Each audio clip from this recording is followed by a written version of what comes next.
At the time of doing this video, which is the 24th of January 2021, Southampton are currently placed 11th in the Premier League. It felt like just yesterday when Southampton lost 9-0 to Leicester. That was actually in October 2019, and the Saints fans would hate me mentioning that result, but since then they have every reason to be optimistic about the club's future, certainly under the current manager Ralph Hasenhuttl. This season, Southampton got off to a bad start, losing their 2 opening games, but then that was followed by a 7-match unbeaten run in the Premier League, including a 3-3 draw away to Chelsea, a 2-0 victory over an impressive Everton side, and a 4-3 victory away to Aston Villa, who at that time were very defensively sound. The narrow attacking shape that Ralph Hasenhuttl uses doesn't just work well for them in attack, but it also helps them if they lose the ball in attacking areas, because straight away they have numbers in central areas and that makes it difficult for the opponents to play through.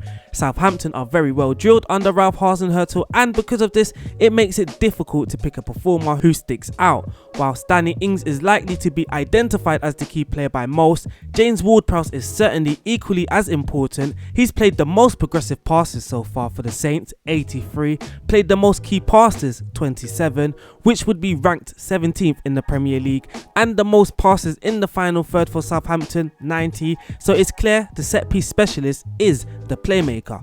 Danny Ings has been impressive, scoring 7 goals in 13 starts whilst managing to get 3 assists. It's also interesting to note that both fullbacks Ryan Bertrand and Kyle Walker-Peters have both won 31 tackles each, which is a lot. That places them both joint 7 in the Premier League with most tackles won. Bertrand has been excellent in the 1v1 situations. The 4-4-2 shape, on paper Southampton are shaped with a 4-4-2, but this very quickly transitions into a 4-2-2-2 as the 2 wingers tuck inside and act as inverted wingers. When this happens, this allows both fullbacks, Kyle Walker-Peters more so than Bertrand, to make forward movements, and this is how they stretch play. So with their narrow attacking shape, the fullbacks are actually very important players. Just like Tottenham Hotspur and Manchester United, who are previously covered, Southampton very rarely send crosses into the box and are ranked 19th with crosses in the Premier League so far. When their wide players are in areas to send in a cross, they opt to play the ball either backwards, as this can help up open space for them to work the ball into central areas, or they would play the ball centrally if the option is there too. Southampton also don't switch the ball from side to side with a direct ball. If they work the ball from one side to another, it's usually done with short passes. They've only completed 173 switches, which again ranks them 19th in the league. Despite their intense approach, they can be patient with their build up and usually build up with a back 3 playing short passes to draw the opposition in. To get in behind the opponent's defence, they like to play through balls or passes into space to try and attack the space in the channels. Southampton have registered 21 through balls so far, and only the Big 7 have registered more. Well, the Big 7 if you swap Chelsea with Leeds United. Southampton are also a forward-thinking team, but when the opportunity is there to attack central areas directly. They like to play the ball forward rather than dribble the ball forward, and mainly use their inverted wingers as the dribblers as they attempt to come inside with the ball.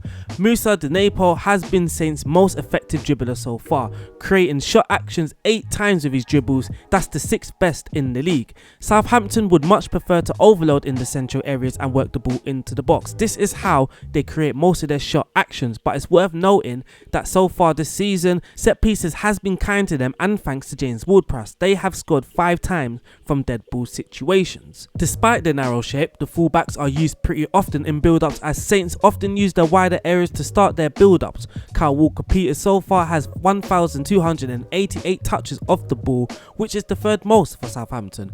Bertrand has 1,136 touches, and that ranks him 4th. Once the play has been built and Southampton advance up the pitch, then Southampton players can be seen overloading the box, and that makes defensives uncomfortable. Off the ball, many may identify Romeo as the side's destructive player, the ball winner.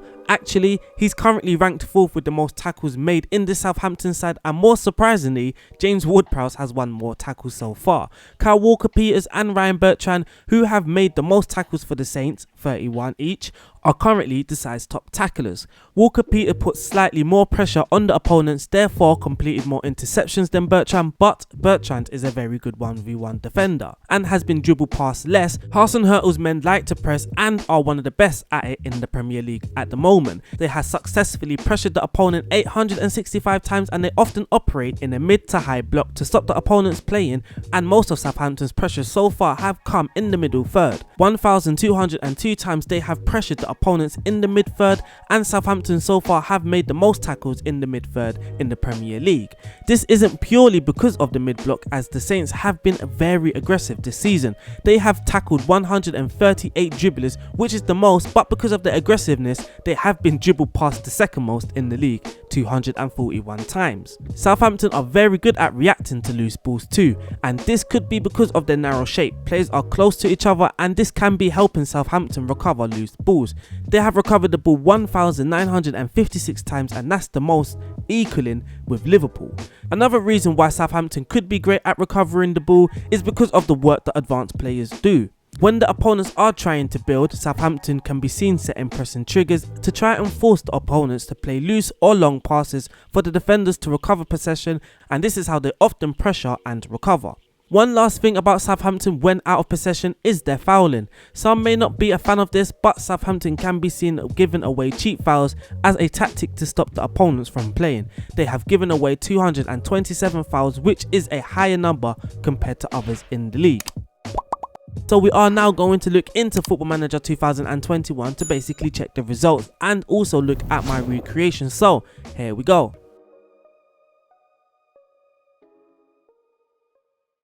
And as you can see, we are lined up with a 4-4-2, but don't be alarmed, this will very quickly transition into a more 4-2-2-2 and more of a box shape in midfield. So in goal, we have the sweeper keeper on the support duty. Left back, which would be Ryan Bertrand, we have the fullback on support. He has run wide with the ball, get further forward, so when we are building, and if the central midfielder decides to drop, then Bertrand will get further forward. He's also going to stay wider, tackle harder, and mark tighter. For the right back, he is under attack duty, Kyle Walker-Peters, who is going to be a little more advanced than Ryan Bertrand. His instruction is to stay wider, tackle harder, and mark tighter.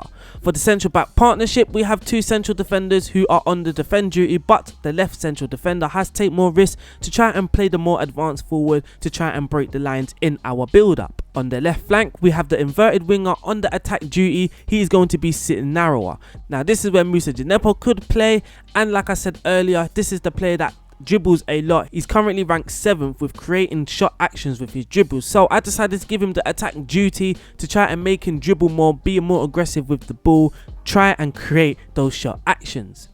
On the right flank, we have the inverted winger on the support duty, more the Stuart Armstrong really, getting further forward, sitting narrower, and just supporting the team, especially in midfield. The midfield partnership consists with a central midfielder on the defend duty, which would be Romeu, and his instruction is to tackle harder, be more aggressive in his tackles, and his partner would be the deep line playmaker, James Ward-Prowse, of course, dictating things for the Southampton side. Lastly, up top, we have a pressing forward who is going to be moving into the channels. Now, this could be Shay Adams or this could be Danny Ings. I, in this Football Manager test, use Shay Adams for this job. He's decent at holding up the ball, closing down more as a pressing forward, and tackling harder. And lastly, we got the Danny Ings role, the advanced forward, someone that is going to be looking to get into those channels, get further forward, be the more advanced striker. Now, in real life, maybe actually both strikers operate in the deeper areas too. There is a zone called zone 14 that is basically just outside the opponent's penalty box, and you will see that Southampton also do overload in this area. But on Football Manager, we do need one striker who is going to be penetrating that space constantly, which is why I went with the advanced forward rather than a deep line forward on the attack duty or a complete forward on the attack duty. Now for the team instructions, the mentality, we are on positive, the attacking width is on very narrow. Now, this is something that I'm not really a huge fan of, because we do want to play narrow football, we do want that shape as a box midfield, but when doing this, they didn't really use the fullbacks to build up. Now, when in transition, I could distribute it to the fullbacks, which is something that I should have done, which is something that you could do once you've received this tactic. But in approach play, we are going to be passing into space. We are going to be focusing our attack through the middle. This is how we are going to overload in the central area, especially in the box. And we are going to be playing out from the defense. Passing directness is set to standard, so it's going to go with the positive mentality. They have the ability to play the ball short, but they also have the ability to play a more direct ball to split the defense lines. And the tempo, we have gone with a slightly higher, but this can change. If you notice, we have 3 slots. All the tactics are the same with little tweaks, and we use them in different situations. So my first one in the first slot would be the main tactic. This is what I use mainly. This is what I use to start off in most of my matches, home and away. The second one is one with extremely high tempo. This can be used to break down those very defensive sides. I noticed whenever I played teams in the relegation zone, it was easy for them to defend narrow, and then our narrow attacking play wasn't really effective. So I pushed the tempo to extremely wide and things started to change. We started to open up space a little bit better.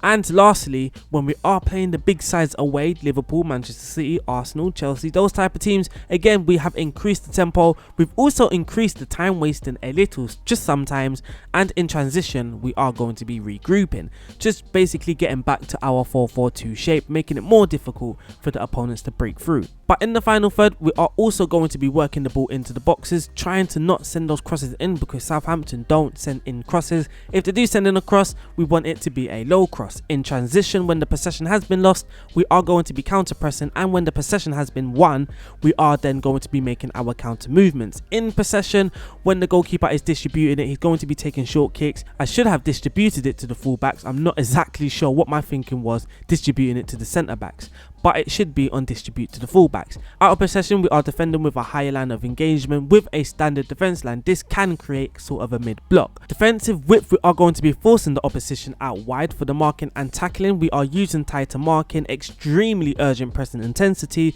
and prevent the short goalkeeper distribution. So that is my Ralph Hasenhutttl's tactic. We are now going to check the results in the league. We did manage to finish 4th. We played 38, winning 22 of those games, drawing 11 and losing 5. All of those 5 losses came away from home. Most of our draws were away matches. Also, if we go to the league table and we check our home record, actually we did have the second best home record in the league. It was our away record that let us down slightly. We finished 4th, but I wouldn't say let us down, because that sounds way too harsh considering we were predicted to finish nowhere near the top 4.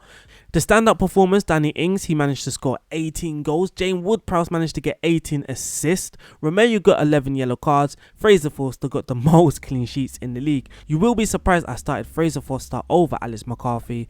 Checking Fraser Forster's attributes and his profile, you can see why I did that. So the average possession, we managed to finish 8th, which is one of the better teams in the league. We were the 4th best top goal scorers in the league, with the 4th best expected goals for in the league also. When it comes to clear-cut chances created, we managed to finish 2nd, so very well done to Southampton this season. Passes completed, we finished 8th in the ranking table. Conversion rate though, which I am most impressed with, we managed to win that. We managed to finish 1st. I don't think I've ever finished 1st with the conversion rate, so well done me too.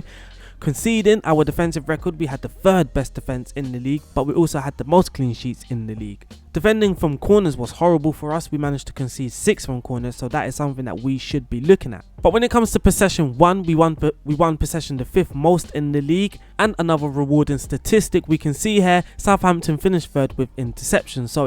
So it's nice to know that our pressing game worked very well, and it works similar to how it works in real life. So for the player stats, like I said, Danny Ings was the 2nd top goal scorer in the league, but you can see Nathan Redmond managed to grab 12 goals in the league.